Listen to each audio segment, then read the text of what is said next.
What is going on, everybody? Pizza Minetti here for NyynewsTV. The New York Yankees just wrapped up their season-end press conference, the year-end press conference with Aaron Boone and Brian Cashman. And yes, guys, I have highlights for you because I tell you what, there's no way I can sit through another hour of this bullshit nonsense. I'm going to play it for you guys.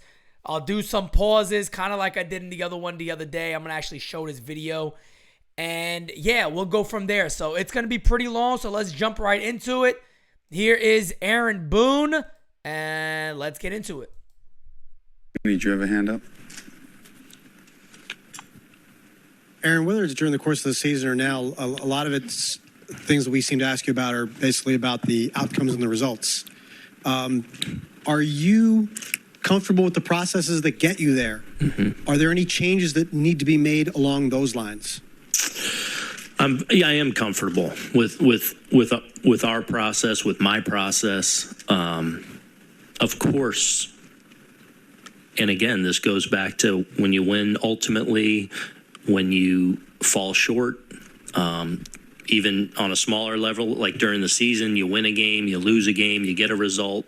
You're constantly trying to evaluate that and trying to be better at it and trying to grow at it. And I think I've done that, and I think we've done that, but that never stops.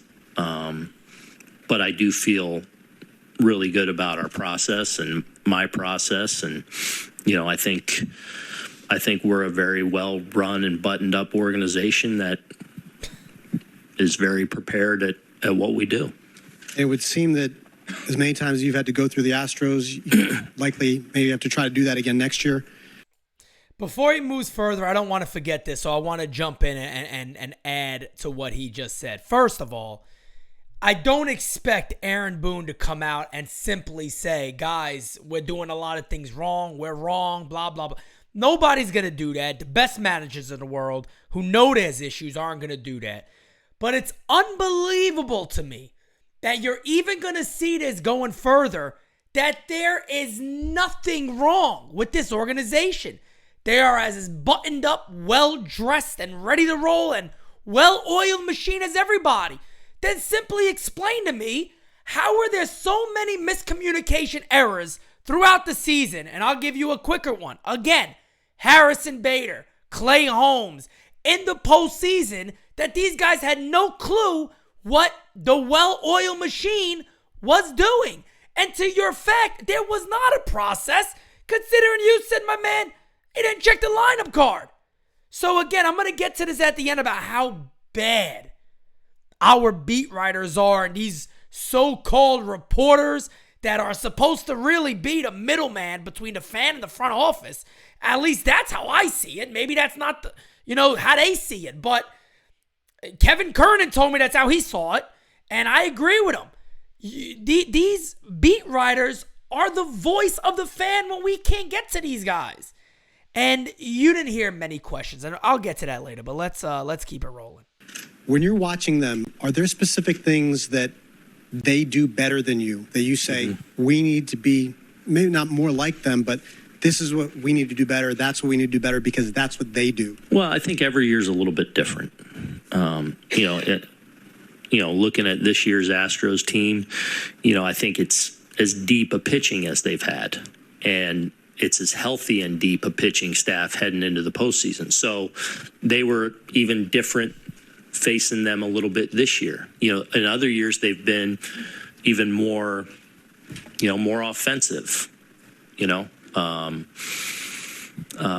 But this year, I think, and again, every year is a little bit different, and we haven't been able to beat them. I said we need to slay that dragon. We haven't done it yet, and that hurts, and it's also a motivating factor to try and continue to get better and work. But I look at the Astros team this year, and you look at whether it's their 4 starters that they're rolling out there, and then the depth and health of their bullpen right now. That was. That's where they're at, I feel like at their best right now. And then having some obviously great positional players sprinkled in there. But this probably Astros version a little bit different than some of the teams they've had in the past. So you already know, Aaron, that this Astros team coming in, they were at their best. They have great starting pitching. So answer me this question. Knowing that's the case, and it's again what I said during the Guardian series, the New York Yankees must play the guys that give you the best chance of putting the ball in play, figuring out a different aspect of how to beat a team like Houston. Speed, contact, being aggressive. You continue to play Josh Donaldson every single day at third base. When he had the worst at-bats ever. But don't worry, folks. He has a lot more sticking up to do for JD. That's coming up. So sit back and stay tuned. You decided to move IKF. You would not put him at third base. You would not play Oswald Peraza, who you talk about, and you contradict yourself a lot. So in this situation of you admitting we know their strength was their pitching and their bullpen, explain to me then why your decision-making was to leave Josh Donaldson in, who took more balls down the cock than Kim Kardashian. So, I mean, I don't understand how in the world you feel, everything is fine. Everything is fine and dandy. We do no wrong. Let's continue on. Where am I? Who the fuck knows? Donaldson's track record speaks for itself. Cunty! But at some point, mid-30s, offensive production tends to slow. Yeah. Did age catch up to him this year? I don't know. Look, age always is a factor. I think you look at JD and look at I was blown away at how good he played third. And, you could make a case that. Hold on. I got to play this back. This is great. Hold on. Hope I don't mess this up. Let's see. Hold on. I don't know. Look, age always is a factor. I think you look at JD and look at Pause. I was blown away at how good he played third. And, you can make a case that, the age didn't show up there. I knew we were getting a good defensive third baseman. I didn't know we were getting that good a one. And again, I think his offensive season, again, coming out of the lockout, coming over to a new team right at the start of spring training, you didn't really have that time to build. And then I just felt like he never got on track and got on that really extended hot streak where he built momentum. And wait a second. He did. You guys sent him home for saying Jackie. You remember that, buddy? now we're rolling. Again, I felt like all year it was like, man, he'd get it going there for a couple days and then maybe take a step back. And I think part of that was just one of those years where it was hard for him to get that consistency all the time. Tough to say exactly if that's, age related or just one of those seasons where you can have a little bit of a down year by your standard. And the game's hard. And the game's hard to navigate on the fly and get on those really good runs. I still think he has a lot in there. That's kind of where I was going with this. He's as focused on hitting and on offense as anybody. Are your guys' numbers behind the scenes showing you a player in decline? Right. No, I think he was better than what he showed this year, and we feel that way. Look, it's not 2015. I think that's the year he won the MVP. Obviously there's some age there, but I would say physically, I still feel like he has a lot in there on the offensive side to still be really productive. I mean, what do you say? I don't know what to say. And for anybody, before you jump down my throat, please. Oh well, what are you expecting to say? What do you expect him to say, Pete? Be honest. Brian Cashman did. Okay, you want me to be okay? Brian Cashman was honest. He said he didn't have a good season offensively. This guy will fucking run his head through a brick wall 150 times in a row before he simply admits the obvious. It's pathetic. Brian Cashman later on, I think I might have had the clip in there. He struggled offensively. He wasn't good offensively. He struggled. That's it. He caught a streak here, the layoff here, your mother, cocksuckers at your mother's house. Shut up. He sucked. He sucked. John, to the right. So much of a strength early in the season, obviously, was health, but also just like a ability to plug and play guys kind of in a lot of different places. When you get to October, how difficult do you think it is for the players, but also for you, not to have easy answers to something like the question of who's your shortstop, or what does your lineup look like? Does that create an extra challenge? Yeah, it's not ideal. I mean, that's, again, I think you referenced the first half, and that we had that, by and large, really good health, the consistency, and, we were unfortunately having to try some things out on the fly a little bit in the postseason, and that's not always ideal, but, it's also... Who was so different? Who was so different that things had to be an experiment? This is the problem with this organization. It's bullshit.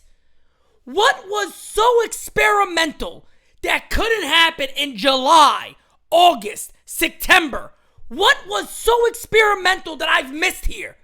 Oswald Peraza wasn't hitting 330 something over his last 60 games in the minor leagues in July and August or whatever the fuck it was. That stuff wasn't happening. Josh Donaldson wasn't shit in the bed forever. IKF wasn't making blatant errors left and right. Aaron Hicks wasn't shitting the bed. You had a few injuries. They were hurt most of the second half.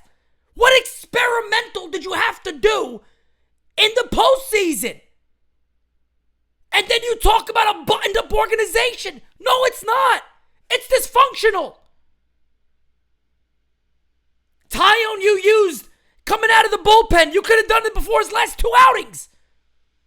If he wasn't going to be a starter. Anything that you come out with, you could easily have a rebuttal and go, you had enough time to do this. So I don't want to hear the excuse and the bullshit. Necessary at times. I think part of it and some of the things helped us get through a series in the postseason. Take one or two more. Doesn't matter. Doesn't fucking matter. Come on, ask her the fucking question. Aaron, how do you view shortstop? And from what you saw from Peraza in the month that he was up, is he ready to be your starting, by opening day next year? Well, I think Oswald had another strong season in AAA, essentially having a full year there.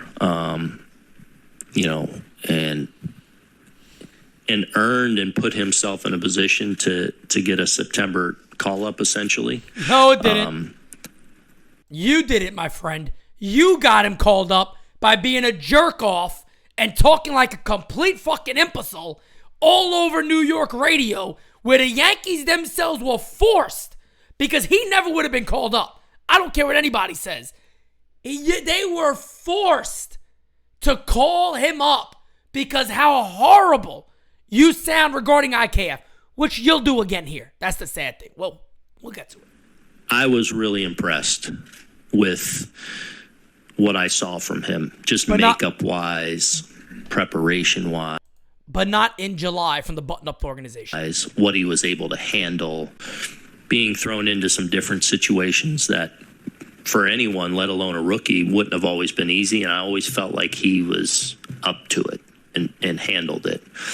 So he certainly put himself in a really good position heading into the winter, coming off another strong season. He's very young, but I would say obviously we were very aware of him going into this year. No, you weren't. As a top prospect and being on the roster for the first time. No. There was no intention of ever replacing IKF. I don't want to hear this shit that we were very aware of Peraza. Once Peraza showed AAA was his in a bag and he was smacking the shit out the ball, he should have been up. You all called him a stopgap. We didn't when it came to IKF. Don't give me the shit that they were aware of him, of he could be, how good he is. No, stop it. buttoned up organization. Very well ran. I think he only helped himself moving forward now. I think he had himself a strong year and put himself in a good situation heading into the offseason and will certainly be in that competition mix heading into spring training, but certainly excited about the season he's had. And I just came away really impressed with, being around him now a little bit and seeing him go about things and seeing how he handled. And I feel like hopefully really benefited from being up here and in this environment, not only for September, but on into the playoffs as well. We'll take Nate and Sweeney, and we'll get Brian Cashman. Aaron, Jose Trevino was named a Gold Glover this week. Did he exceed your expectations? I'm going to skip this a little bit, guys. Traded Gary at the start of spring training. Felt good about. But, yeah, he blew away expectations. Everybody knows Trevino was terrific. First of all, just the offensive side of things. Let me see if I get. But then you go to the defensive side. And, yes, really prepared. He's a rat. He loves the game and loves to prepare and loves to study and loves to find where we can have an edge. And you got fucking rats in the clubhouse, unicorns. Just, beloved in the room, and in a way became very much one of the leaders in the room. And we're really, really lucky to have him come here and be an integral part of our team. One more, Sweeney. If I could follow up on Connor Falefa and Peraza. In the middle of the summer, like July, August, right around the trade deadline, Connor Falefa was struggling defensively. He even went to you guys and asked for extra help in the field. Watch this. He was quoted as saying, "This is the worst defense I've ever played." I would quibble with that, though. I would quibble with that was his word. He was really his struggling. Actions. That's who he is. He's accountable. He's tough. He expects a lot of himself. That's who he is. He's everything so that's Boone isn't. part of him saying that is this because he has his bar is up here of this is who I should be defensively. The reality is he was having a really good defensive year. He had some struggles along the way or a bad error that, seemingly the next play would highlight the error because we, gave up a run or whatever. This guy is so fucking clueless, man. It's scary what his organization is. It really is. But he always bounced back from that, and but that's who he is, and being really accountable and So maybe that's the answer to this part. Peraza was never viewed, or throughout the organization, asking the questions, he was never viewed as ready to take his place at that point. Yeah. Yep. Even when he got called up in September, played sparingly, but as you alluded to, you got forced into a situation in October, and you've been very impressed with Peraza. Is there something he wasn't doing in July and August that all of a sudden he got better at? No, I just think you were still talking about a very young player that, and had a very strong season. And folks, only in this organization, Peraza's 22. He's not old. He's not young, He's not young for players coming up and helping World Series caliber clubs.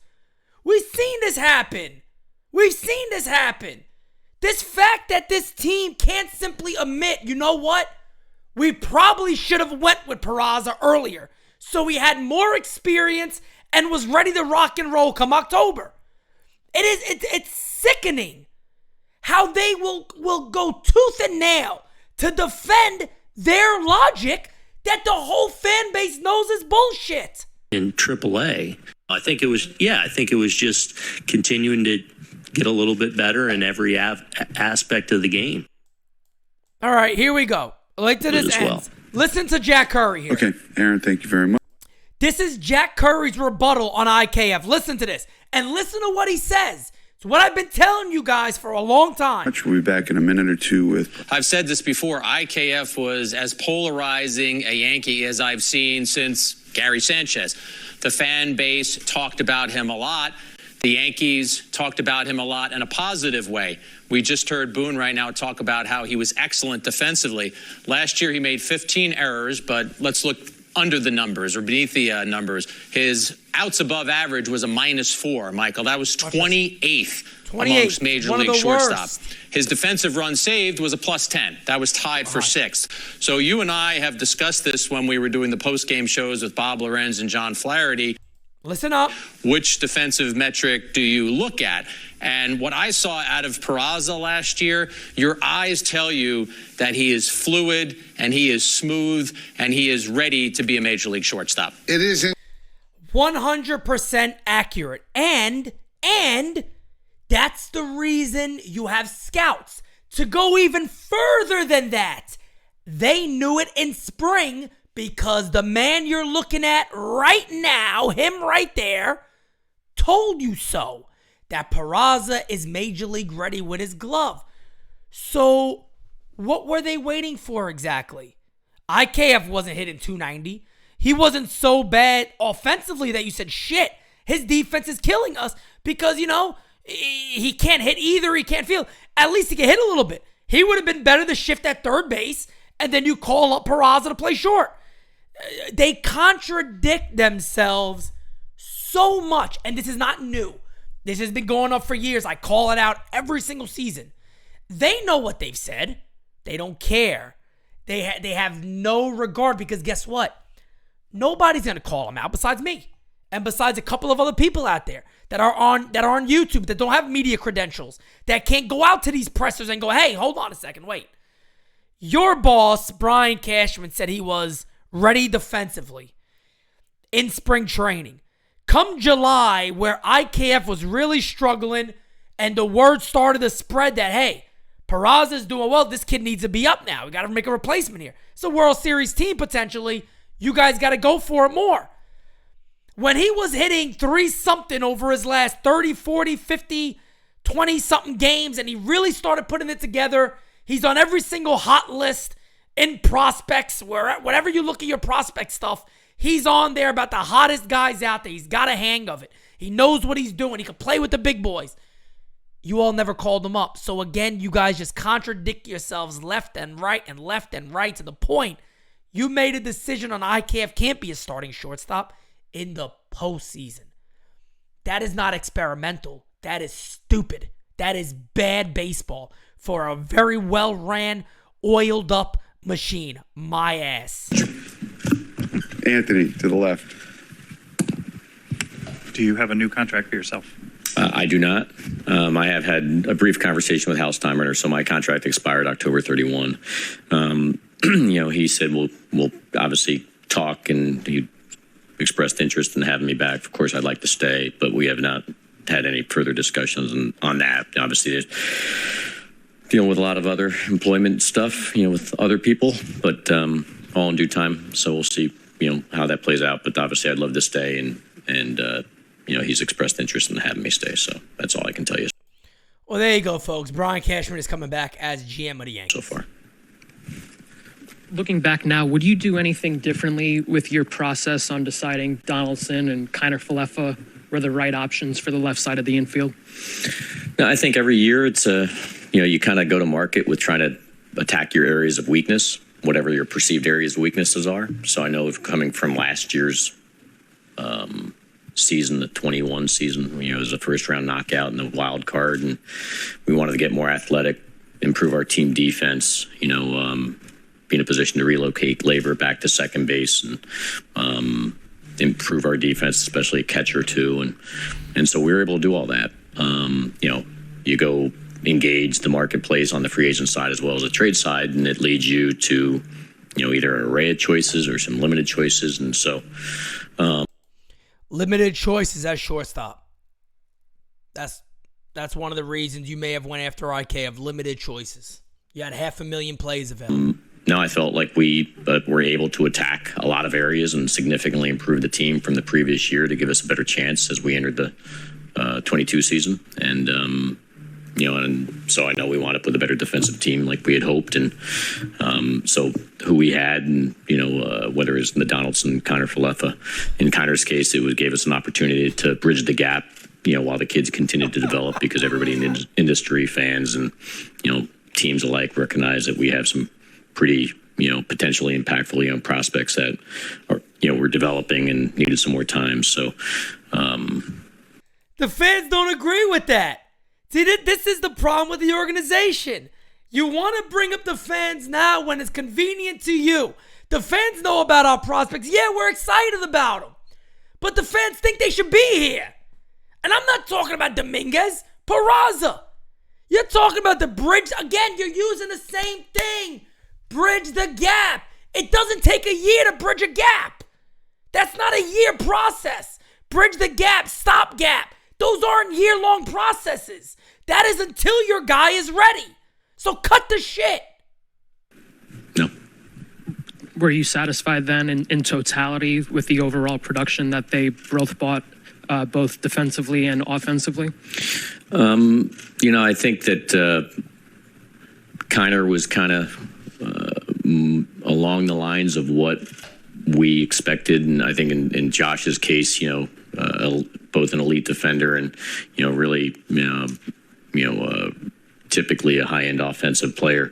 His offense this year struggled for whatever reason, Thank you. Again, I give credit when credit's due.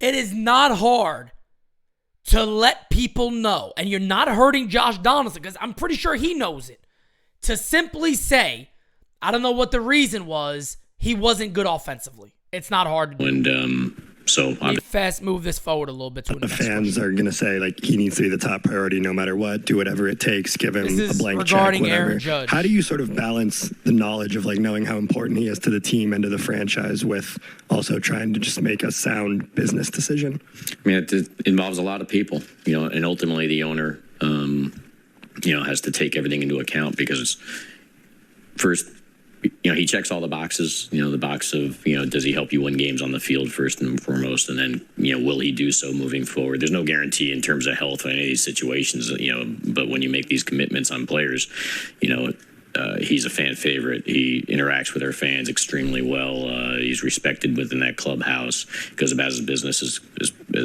good as you possibly can, and is an elite performer and one of the game's best, if not the best player. And so with all that being said, those are the type that you want to retain and have and as long as you possibly can. And it involves a lot of different categories. You want a team that can compete for a championship and ultimately win a championship. Player like him would help you do that.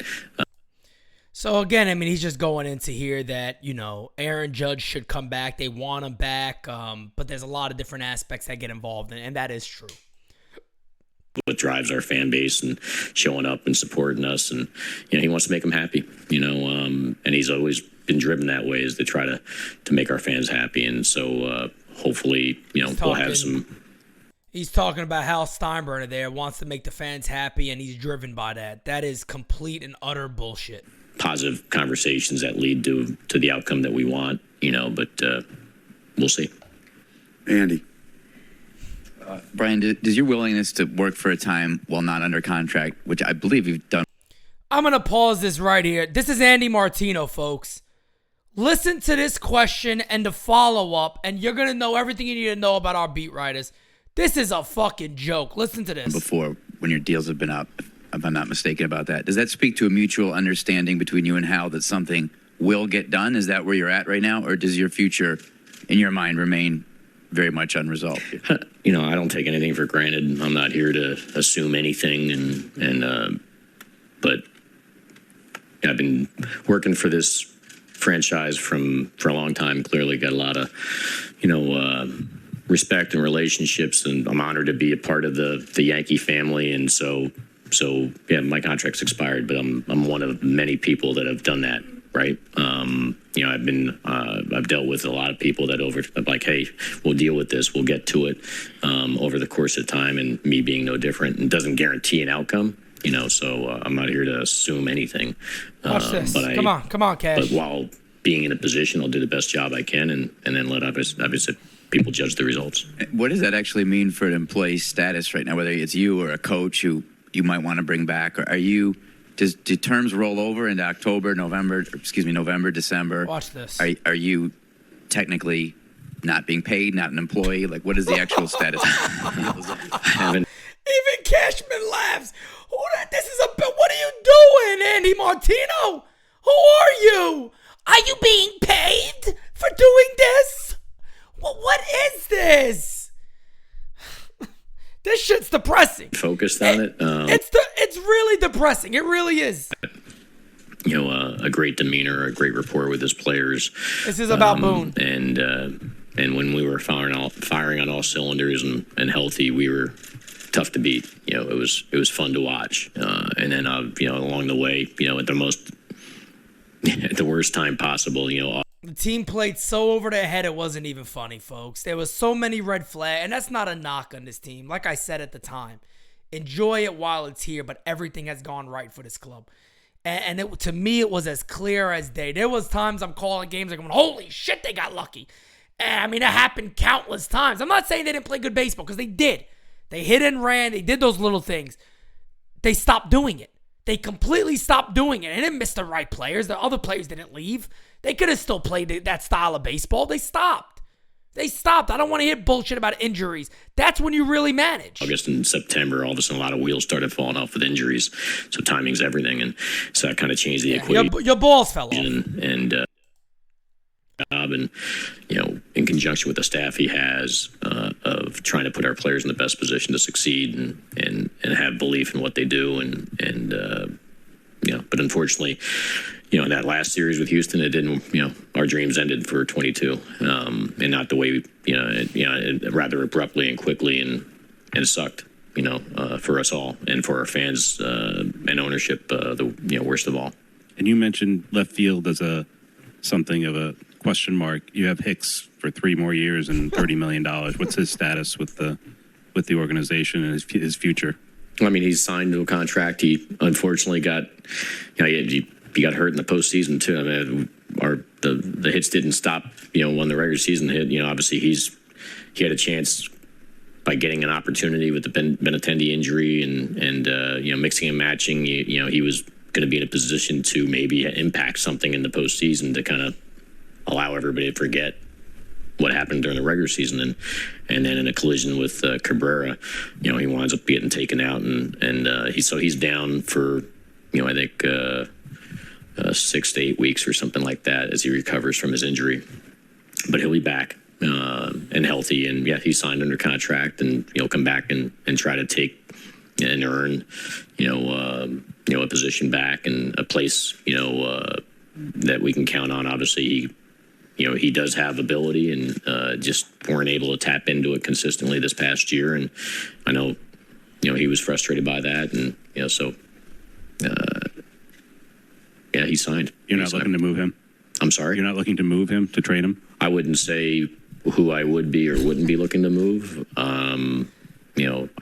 He is correct about that. Brian Cashman is not going to come out. So before anybody jumps down Brian Cashman's throat there, he's not going to come out and say who he's going to move. That is right.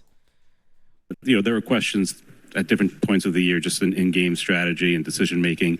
Are you comfortable with what Aaron's process is and with the coaching staff's process, in games? I mean, I think that when you have success, there's less second guessing, and when you have failure, there's a lot of second guessing. So I think you can pick apart anybody at any time. I do not question his process. I do not question his commitment with his staff and being in the best position they possibly can to make in-game decisions. They're not easy. They're really obviously difficult as the ebbs and flows of these innings play out and what's available for you that day. Yeah, it's brand new. Nobody's ever done it before. I certainly believe in Aaron Boone and know he's making, he's paid to make difficult decisions on the run, and I know a lot goes into him, and is everyone everyone he makes, am I going to agree with? The answer is obviously not going to be yes, but I know, I'm certainly not capable of managing a major league team, and yeah, okay. Yeah, we believe that one. You pulling the strings, you slimy looking son of a bitch, you. I'm going to stop it right there when it comes to the presser. Let's pull it back over here. There is one thing I missed, and I want you guys to listen to this. second. Their jobs not necessarily based on it's like coaches. Hold on 1 second, guys. Let me try to play this because I did miss this. Processes are how hard they work, but based on results. Oh, come on. What's going on here? Hold on a second, guys. Jobs not necessarily based on Wait a second. Are how hard they work. I wouldn't say that at all. I'd say that, if anything, I stand here to you today as a general manager that's been fortunate enough to be involved for how many years now, somewhere in the 20s as a GM. And in many, I have interaction with, head coaches and front office executives throughout not just baseball, but other sports. And I think I'm living proof, and I think our ownership is living proof of the fact that, people don't get let go because of results. If they have a good process and they're doing the job well and they have, sound answers and reasonings and, the ultimate outcome doesn't happen, I think that's taken into account. And so anybody that we've lost. Folks, there it is. You don't got to look no further. You do not have to look no further than that right there from Brian Cashman. That is it right there. We do not let people go because of results. If they got a good process, what does that even mean? If they got a good process and the result isn't there, what the fuck's it do for you? If they got a bad process and the result is there, you're happier. So what does that mean? If the result's not there, there got to be something wrong with the process. That's his answer. We do not let people go based off of results. If they got a good process, that's more important.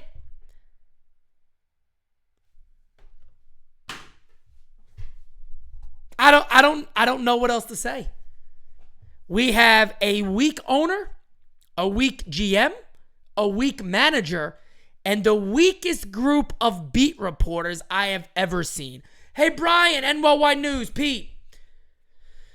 You speak of this process, and you speak of how well placed it is among Boone and his coaches. Why was there so much miscommunication in the postseason? Examples: Clay Holmes being used and the player not knowing he wasn't available. The starting pitcher being upset about the closer was not used. Then also Harrison Bader not knowing he was leading off, and it's understandable considering he always bats lower in the order. Why would that process fail in the biggest moments of the season? Brian, Pete Simonetti over here, another question. There's obviously a major disconnect between this front office's philosophy and what the fans believe. I would say about 85% of this fan base believes this organization is headed in the wrong direction. What would you guys attribute that to? There was nothing. I think Brandon Cunty started it off something with, again, about Boone. The fans are upset about the outcome. But nobody said the fan base is really angry with the performance of you two. And there is a disconnect on what the fans believe should be happening and what you all consistently do. Now, understandably, the fans don't make decisions, but sometimes fan pressure and the obvious, considering that everybody is kind of feeling the same way, there's got to be something there. Do you all take any of that into account about the anger of the fans, the things the fans see? There was nothing about me and you. There was nothing about us being fans in there. There was the worst fluff. Andy Martino, are you not being paid?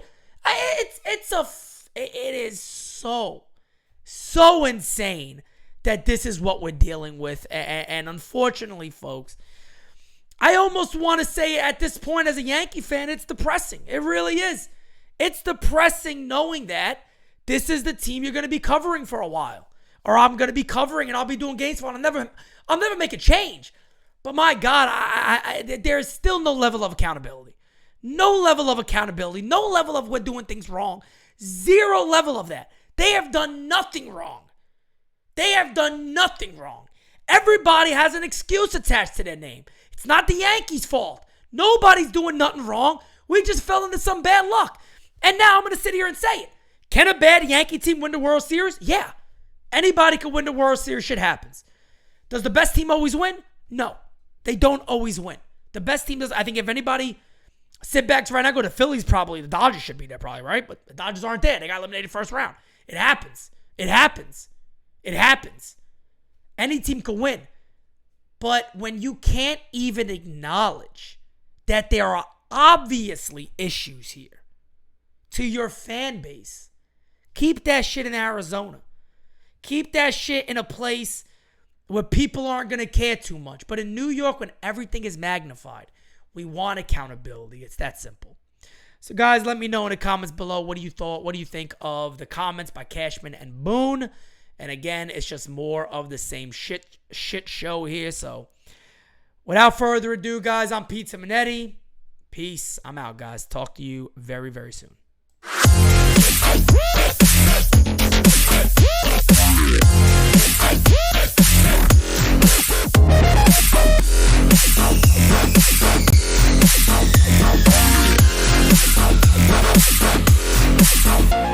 I want to write today!